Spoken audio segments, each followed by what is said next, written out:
Pride and Prejudice. Chapter 9. Elizabeth passed the chief of the night in her sister's room, and in the morning had the pleasure of being able to send a tolerable answer to the inquiries, which she very early received from Mr. Bingley by a housemaid, and some time afterwards from the two elegant ladies who waited on his sisters. In spite of this amendment, however, she requested to have a note sent to Longbourn, desiring her mother to visit Jane, and form her own judgment of her situation. The note was immediately dispatched, and its contents as quickly complied with. Mrs. Bennet, accompanied by her two youngest girls, reached Netherfield soon after the family breakfast. Had she found Jane in any apparent danger, Mrs. Bennet would have been very miserable, but being satisfied on seeing her that her illness was not alarming, she had no wish of her recovering immediately, as her restoration to health would probably remove her from Netherfield. She would not listen therefore to her daughter's proposal of being carried home. Neither did the apothecary, who arrived about the same time, think it at all advisable. After sitting a little while with Jane, on Miss Bingley's appearance and invitation, the mother and three daughters all attended her into the breakfast parlour. Bingley met them with hopes that Mrs. Bennet had not found Miss Bennet worse than she expected. "Indeed I have, sir," was her answer. "She is a great deal too ill to be moved. Mr. Jones says we must not think of moving her. We must trespass a little longer on your kindness."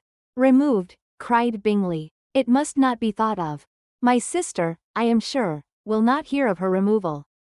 "You may depend upon it, madam," said Miss Bingley, with cold civility, "that Miss Bennet shall receive every possible attention, while she remains with us." Mrs. Bennet was profuse in her acknowledgments. "I am sure," she added, "if it was not for such good friends I do not know what would become of her.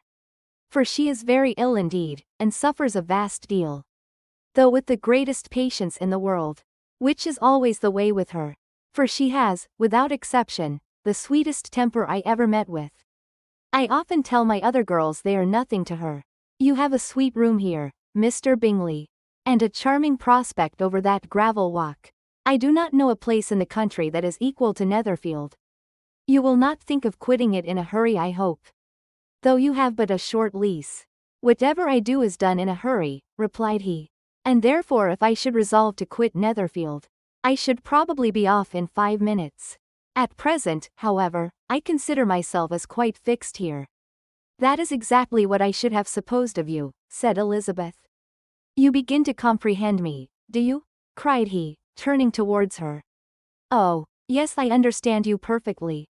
I wish I might take this for a compliment, but to be so easily seen through I am afraid is pitiful. That is as it happens. It does not necessarily follow that a deep, intricate character is more or less estimable than such a one as yours." "Lizzie," cried her mother, "remember where you are, and do not run on in the wild manner that you are suffered to do at home. I did not know before," continued Bingley immediately, "that you were a studier of character. It must be an amusing study." "Yes, but intricate characters are the most amusing. They have at least that advantage." "The country," said Darcy, "can in general supply but few subjects for such a study. In a country neighbourhood you move in a very confined and unvarying society. But people themselves alter so much, that there is something new to be observed in them forever." "Yes, indeed," cried Mrs. Bennet, offended by his manner of mentioning a country neighbourhood. "I assure you there is quite as much of that going on in the country as in town." Everybody was surprised, and Darcy, after looking at her for a moment, turned silently away. Mrs. Bennet, who fancied she had gained a complete victory over him, continued her triumph. "I cannot see that London has any great advantage over the country for my part, except the shops and public places. The country is a vast deal pleasanter, is not it, Mr. Bingley?" "When I am in the country," he replied, "I never wish to leave it, and when I am in town it is pretty much the same. They have each their advantages, and I can be equally happy in either." "Ay, that is because you have the right disposition." But that gentleman, looking at Darcy, seemed to think the country was nothing at all. "Indeed, mamma, you are mistaken," said Elizabeth, blushing for her mother. "You quite mistook Mr. Darcy. He only meant that there were not such a variety of people to be met." within the country as in town. Which you must acknowledge to be true. Certainly, my dear, nobody said there were. But as to not meeting with many people in this neighborhood, I believe there are few neighborhoods larger. I know we dine with 24 families. Nothing but concern for Elizabeth could enable Bingley to keep his countenance. His sister was less delicate, and directed her eye towards Mr. Darcy with a very expressive smile. Elizabeth, for the sake of saying something that might turn her mother's thoughts, now asked her if Charlotte Lucas had been at Longbourn since her coming away. Yes, she called yesterday with her father. What an agreeable man Sir William is. Mr. Bingley is not he?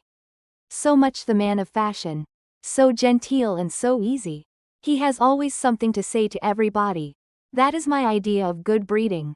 And those persons who fancy themselves very important and never open their mouths quite mistake the matter. Did Charlotte dine with you? No, she would go home. I fancy she was wanted about the mince pies. For my part, Mr. Bingley, I always keep servants that can do their own work. My daughters are brought up differently. But everybody is to judge for themselves. And the Lucases are very good sort of girls, I assure you. It is a pity they are not handsome. Not that I think Charlotte so very plain. But then she is our particular friend. She seems a very pleasant young woman, said Bingley. Oh, dear, yes, but you must own she is very plain. Lady Lucas herself has often said so. And envied me Jane's beauty. I do not like to boast of my own child. But to be sure, Jane one does not often see anybody better looking. It is what everybody says. I do not trust my own partiality. When she was only 15, there was a gentleman at my brother Gardiner's in town, so much in love with her, that my sister-in-law was sure he would make her an offer before we came away. But however he did not. Perhaps he thought her too young. However, he wrote some verses on her. And very pretty they were. And so ended his affection, said Elizabeth impatiently. There has been many a one, I fancy, overcome in the same way. I wonder who first discovered the efficacy of poetry in driving away love. I have been used to consider poetry as the food of love, said Darcy. Of a fine, stout, healthy love it may. Everything nourishes what is strong already.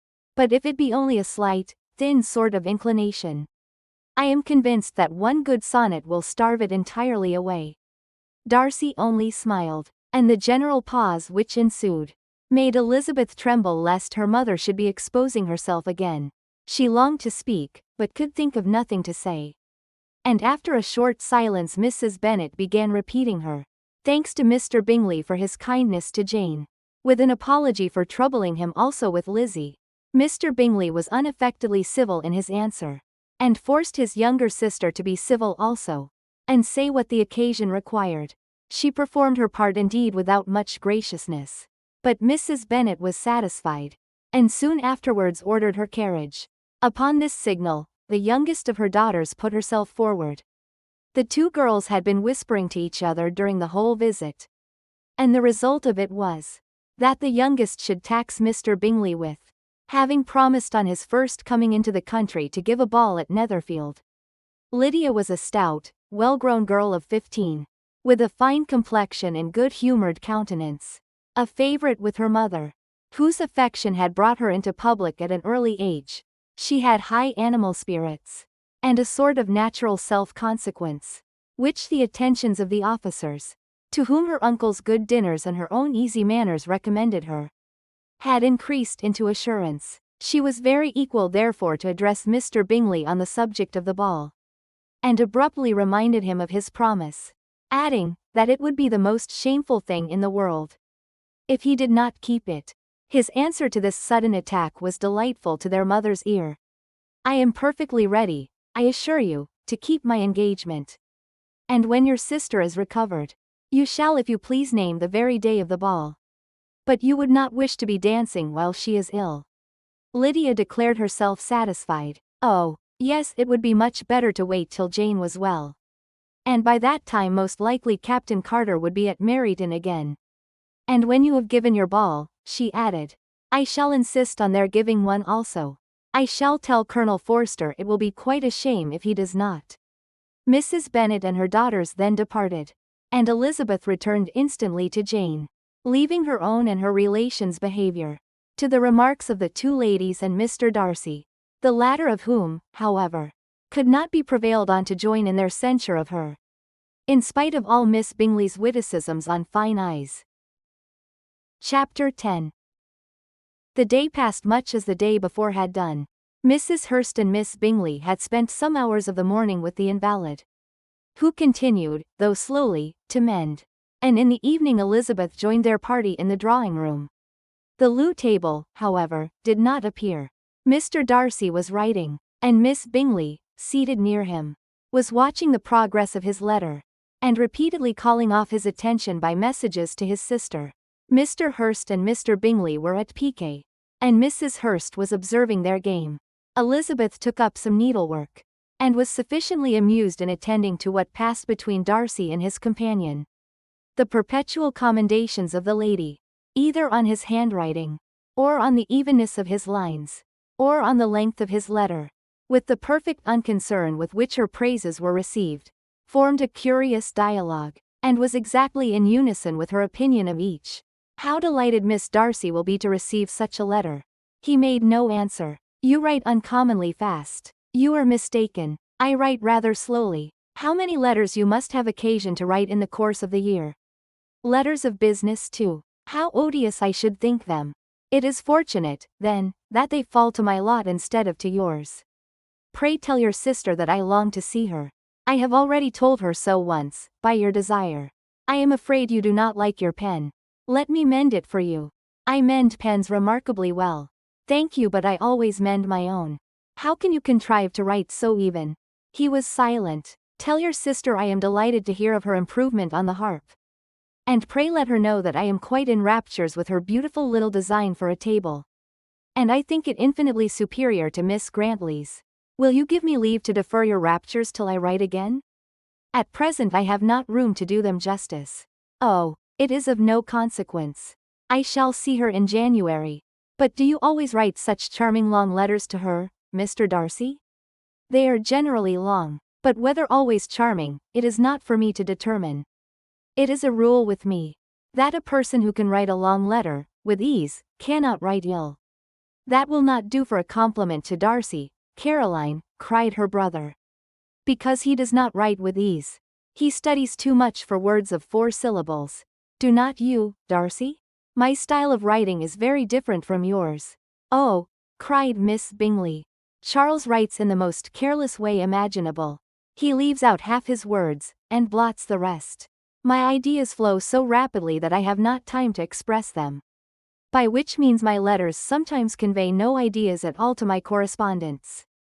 Your humility, Mr. Bingley, said Elizabeth, must disarm reproof. Nothing is more deceitful, said Darcy, than the appearance of humility. It is often only carelessness of opinion, and sometimes an indirect boast. And which of the two do you call my little recent piece of modesty? The indirect boast. For you are really proud of your defects in writing, because you consider them as proceeding from a rapidity of thought and carelessness of execution, which if not estimable, you think at least highly interesting. The power of doing anything with quickness is always much prized by the possessor, and often without any attention to the imperfection of the performance. When you told Mrs. Bennet this morning, that if you ever resolved on quitting Netherfield you should be gone in 5 minutes, you meant it to be a sort of panegyric, of compliment to yourself. And yet what is there so very laudable in a precipitance, which must leave very necessary business undone, and can be of no real advantage to yourself or anyone else?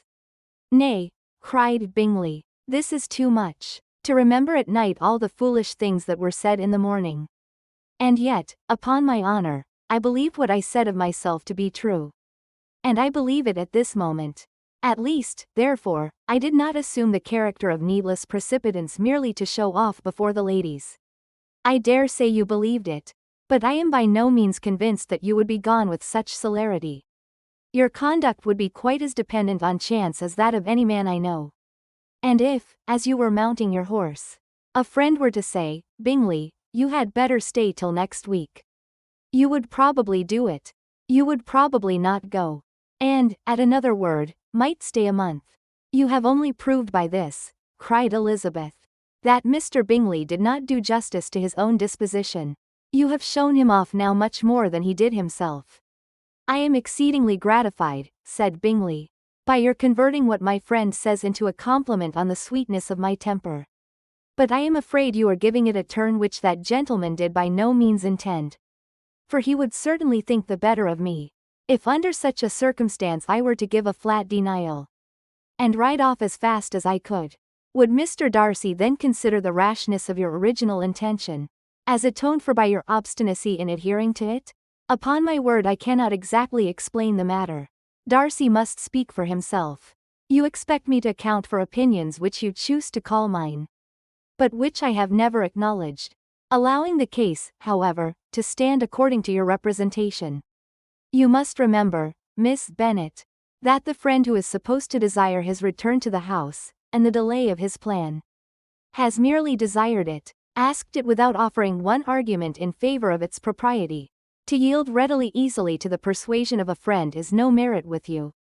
To yield without conviction is no compliment to the understanding of either. You appear to me, Mr. Darcy, to allow nothing for the influence of friendship and affection.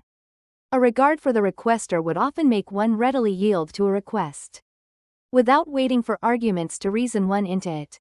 I am not particularly speaking of such a case as you have supposed about Mr. Bingley. We may as well wait, perhaps, till the circumstance occurs, before we discuss the discretion of his behavior thereupon. But in general and ordinary cases between friend and friend, where one of them is desired by the other to change a resolution of no very great moment, should you think ill of that person for complying with the desire, without waiting to be argued into it? Will it not be advisable, before we proceed on this subject, to arrange with rather more precision the degree of importance which is to appertain to this request, as well as the degree of intimacy subsisting between the parties? By all means, cried Bingley. Let us hear all the particulars, not forgetting their comparative height and size, for that will have more weight in the argument, Miss Bennet, than you may be aware of. I assure you that if Darcy were not such a great tall fellow, in comparison with myself, I should not pay him half so much deference. I declare I do not know a more awful object than Darcy, on particular occasions, and in particular places, at his own house especially, and of a Sunday evening when he has nothing to do. Mr. Darcy smiled, but Elizabeth thought she could perceive that he was rather offended, and therefore checked her laugh. Miss Bingley warmly resented the indignity he had received, in an expostulation with her brother for talking such nonsense. I see your design, Bingley, said his friend. You dislike an argument, and want to silence this. Perhaps I do. Arguments are too much like disputes. If you and Miss Bennet will defer yours till I am out of the room, I shall be very thankful. And then you may say whatever you like of me. What you ask, said Elizabeth, is no sacrifice on my side. And Mr. Darcy had much better finish his letter. Mr. Darcy took her advice, and did finish his letter. When that business was over, he applied to Miss Bingley and Elizabeth for the indulgence of some music. Miss Bingley moved with alacrity to the pianoforte, and after a polite request that Elizabeth would lead the way, which the other as politely and more earnestly negatived, she seated herself. Mrs. Hurst sang with her sister, and while they were thus employed Elizabeth could not help observing, as she turned over some music books that lay on the instrument, how frequently Mr. Darcy's eyes were fixed on her. She hardly knew how to suppose that she could be an object of admiration to so great a man, and yet that he should look at her because he disliked her, was still more strange. She could only imagine, however, at last, that she drew his notice because there was a something about her more wrong and reprehensible, according to his ideas of right, than in any other person present. The supposition did not pain her. She liked him too little to care for his approbation. After playing some Italian songs, Miss Bingley varied the charm by a lively Scotch air, and soon afterwards Mr. Darcy, drawing near Elizabeth, said to her, "Do not you feel a great inclination, Miss Bennet, to seize such an opportunity of dancing a reel?" She smiled, but made no answer. He repeated the question, with some surprise at her silence. "Oh," said she, "I heard you before, but I could not immediately determine what to say in reply. You wanted me, I know, to say, yes. that you might have the pleasure of despising my taste. But I always delight in overthrowing those kind of schemes, and cheating a person of their premeditated contempt. I have therefore made up my mind to tell you that I do not want to dance a reel at all. And now despise me if you dare. Indeed I do not dare. Elizabeth, having rather expected to affront him, was amazed at his gallantry. But there was a mixture of sweetness and archness in her manner, which made it difficult for her to affront anybody. And Darcy had never been so bewitched by any woman as he was by her. He really believed that were it not for the inferiority of her connections, he should be in some danger. Miss Bingley saw, or suspected enough to be jealous, and her great anxiety for the recovery of her dear friend Jane received some assistance from her desire of getting rid of Elizabeth. She often tried to provoke Darcy into disliking her guest, by talking of their supposed marriage, and planning his happiness in such an alliance. I hope, said she, as they were walking together in the shrubbery the next day, you will give your mother-in-law a few hints, when this desirable event takes place, as to the advantage of holding her tongue. And if you can compass it, do cure the younger girls of running after the officers. And, if I may mention so delicate a subject, endeavor to check that little something, bordering on conceit and impertinence, which your lady possesses. Have you anything else to propose for my domestic felicity? Oh, yes. Do let the portraits of your uncle and Aunt Phillips be placed in the gallery at Pemberley. Put them next to your great-uncle the judge. They are in the same profession, you know, only in different lines. As for your Elizabeth's picture, you must not attempt to have it taken. For what painter could do justice to those beautiful eyes? It would not be easy, indeed, to catch their expression. But their color and shape, and the eyelashes, so remarkably fine, might be copied. At that moment they were met from another walk, by Mrs. Hurst and Elizabeth herself.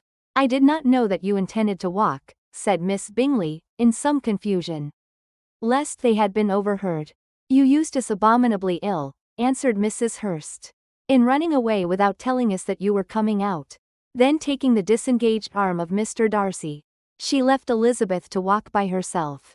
The path just admitted 3. Mr. Darcy felt their rudeness and immediately said, "This walk is not wide enough for our party. We had better go into the avenue." But Elizabeth, who had not the least inclination to remain with them, laughingly answered, "No, no, stay where you are. You are charmingly grouped, and appear to uncommon advantage. The picturesque would be spoilt by admitting a 4th. Goodbye." She then ran gaily off, rejoicing as she rambled about, in the hope of being at home again in a day or 2. Jane was already so much recovered, as to intend leaving her room for a couple of hours that evening.